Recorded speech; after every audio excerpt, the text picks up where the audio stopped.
empowering women. Now is the time for women to break the barriers of self-limitation. We can be far more than we have ever dreamed possible.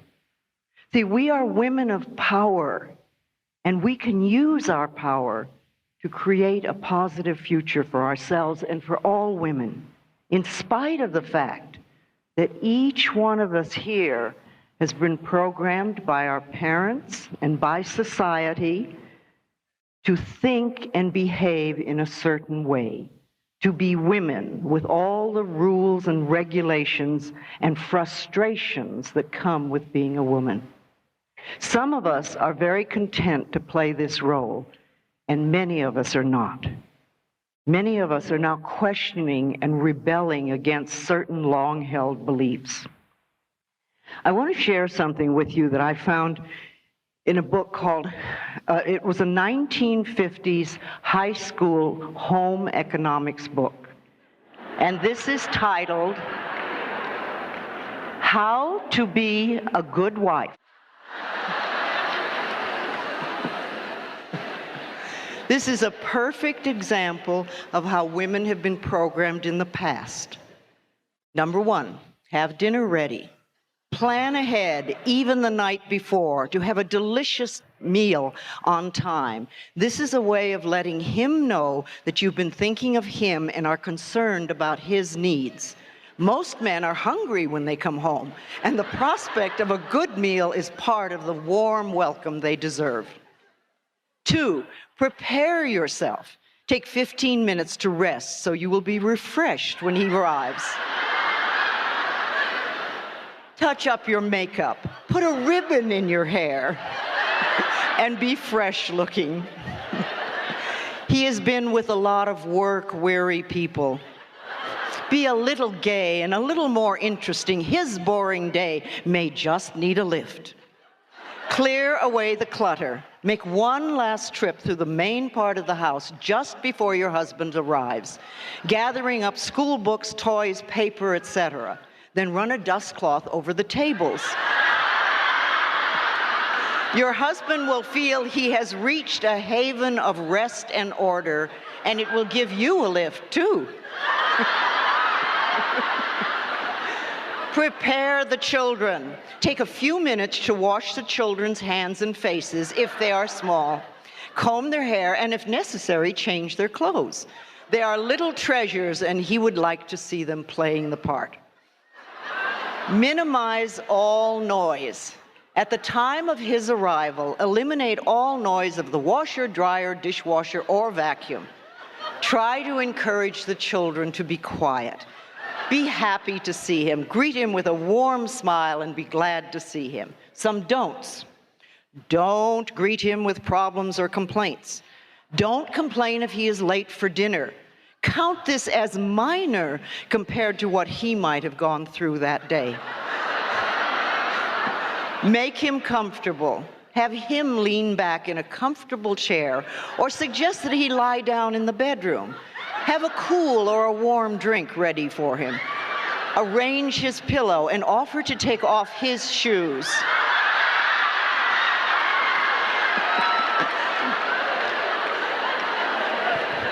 Speak in a low, soft, soothing, and pleasant voice.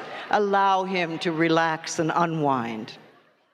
Listen to him. You have a dozen things to tell him, but the moment of his arrival is not the time. Let him talk first. Make the evening his. Never complain if he does not take you out to dinner or other pleasant entertainment. Instead, try to understand his world of strain and pressure, his need to unwind and relax. Now, there is absolutely nothing wrong with any of this if this is what you want to do. It's wonderful, but you realize that we were all programmed as to this is how we should behave. This is what a wife is supposed to do. This is how a good woman was meant to behave. Great for the men, not so great for the women. We also need to recognize that women have been continuously manipulated and abused by the advertising industry, the television, also the legal profession, and most of the churches. We have given our power over to these groups and have been living our lives according to what they have decided is right or wrong for us. And we cannot continue to respond like silent lambs, obediently being stifled and killed. It is time that we feel that enough is enough. It is time for us to individually and collectively make changes. Life comes in waves and learning experiences and periods of evolution. And we are in a wonderful period of evolution right now. For so long, women have been subjected to the whims and belief systems of men. We were told what we could do, when we could do it, and how we could do it. I know that as a little girl, I was taught to walk 2 steps behind a man, look up and say, what do I do and what do I think? But I watched my mother, and this is what she did. And her background taught her complete obedience to men. And so she accepted abuse as normal, and so did I. And it took me a long time to realize this is not what I, as a woman, deserved. See, this is a perfect example of how we learn our patterns. As I slowly changed my own inner belief system, my consciousness, and as I began to create self-worth and self-esteem for myself, the same time my world changed. And I no longer attracted men who were dominant and abusive. See, inner self-esteem and self-worth are the most important things a woman can possess. And if we don't have these qualities, then we need to develop them. When our self-worth is strong, we will not accept positions of inferiority or abuse. We only accept that because we believe we are no good or worthless. No matter where we came from, no matter how abused we were as children, emotionally, physically, sexually, we can learn to love and cherish ourselves today. If you think of where I came from with the abusive background that I had as a child, growing up in the Depression with absolutely no money, isolated from people, leaving home not knowing anything at all, and where I have come to today, if I can do it, other people can change their lives. Absolutely. As women and mothers, we can teach ourselves to develop a sense of self-worth. And then we'll automatically pass this on to our children. And our daughters will not allow themselves to be abused. And our sons will have respect for everyone in their world, including the women in their lives. See, no baby boy is born an abuser. And no baby girl is born a victim. This is learned behavior. Abuse of others and lack of self-esteem is learned behavior. Children are taught violence, and they're taught to accept victimhood. If we want the adults in our society to be loving and gentle and to treat each other with respect, then we must raise the children this way, to be gentle and to have self-respect. And only in this way can the two sexes truly honor each other. You see, I think that we could make tremendous changes in one generation if the mothers will unite, so that the next generation of children will be different.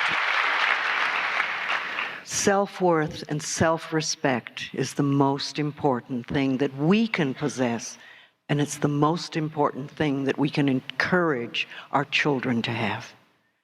Now, building up women does not mean to diminish men in any way. I think male bashing is as bad as female harassment. As I said earlier this morning, we don't want to put men down, but we want to build women up. We don't want to bash ourselves either. That's a waste of time. This behavior keeps us all stuck, and we've had enough of being stuck, I think. Blaming ourselves or men for all the ills in our lives is a powerless act. It doesn't do anything to heal the situation. Blame is always a powerless act. And I think the best thing we can do for the men in our lives is to stop being victims and get our own acts together, because everybody respects someone with self-esteem. And when women get it together, we are going to move mountains, and the world will be a better place to live.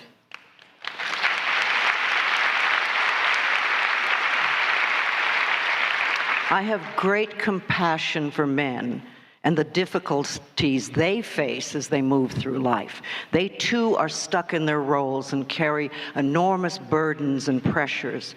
Remember, from childhood on, little boys are taught not to express their feelings and not to cry. Now, to me, this is child abuse and torture.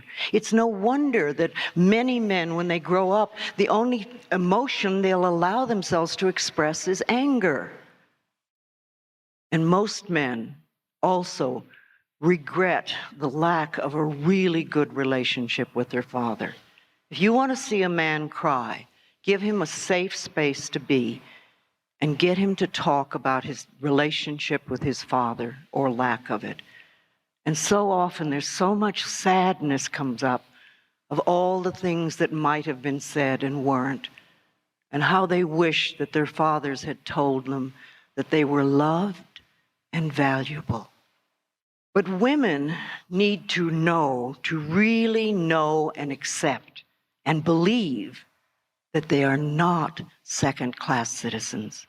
We are not second-class citizens. This is absolute rubbish. The soul has no inferiority. The soul doesn't even have sexuality. Now, I know that when the feminist movement first came about, the women were so angry at the injustices that had been levied at them for so long that they got really furious and they blamed the men for everything. And that's understandable. That's sort of what happens.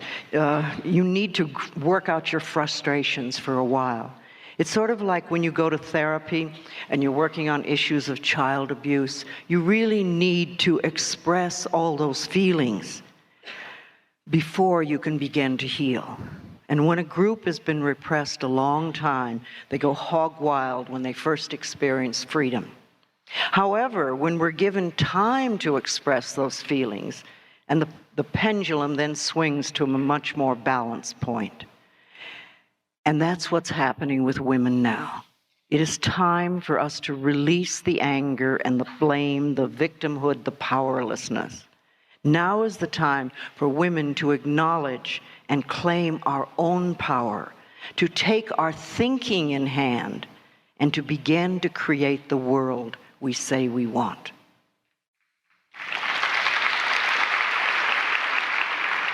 When we as women learn to take care of ourselves in a positive way, to have self-respect and self-worth, then life for all human beings will have taken, including men, will have taken a quantum leap in the right direction. There will be respect and love between the sexes, and both men and women will honor each other. For a long time, women have wanted to have more dominion over their lives. And now we have the opportunity to be all that we can be. Yes, there's still much inequity in the earning power and the legal power of men and women. We still settle for what we can get in courts of laws. The laws were written for men, and they still talk about what a reasonable man would do, even in cases of rape. See, I'd like to encourage all of us women to begin a grassroots campaign to rewrite the laws so that they are equally favorable for both men and women.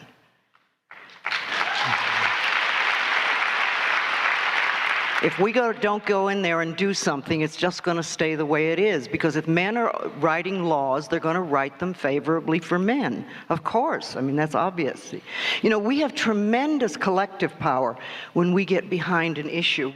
The collective energy of women united in a cause is enormously powerful. 75 years ago, women were campaigning for the right to vote. Today, we can not only vote, we can run for office and be elected. So I encourage women to run for political office. We belong in politics. It's an open field for us. And there are none of the restrictions of the corporate world. If we want to shape our laws and government so they're equally supportive of women, then we must enter these fields. And we can begin on the smallest grassroots level. We don't need a lifetime of training to enter politics. The political career is a very powerful place for a woman. Now remember, if you don't run, there is no way you can win. But if you do run and you win, I want you to let me know. Write me and tell me. Powerful women have fought many odds in order to get things done. Do you know that in 1935, Eleanor Roosevelt pushed a bill through Congress that said from that time on, every house that was built had to have an indoor bathroom? Until that time, that was not a law. And the wealthier members of Congress fought her like mad, and they said, well, if everybody has an indoor bathroom, how will you tell the rich from the poor?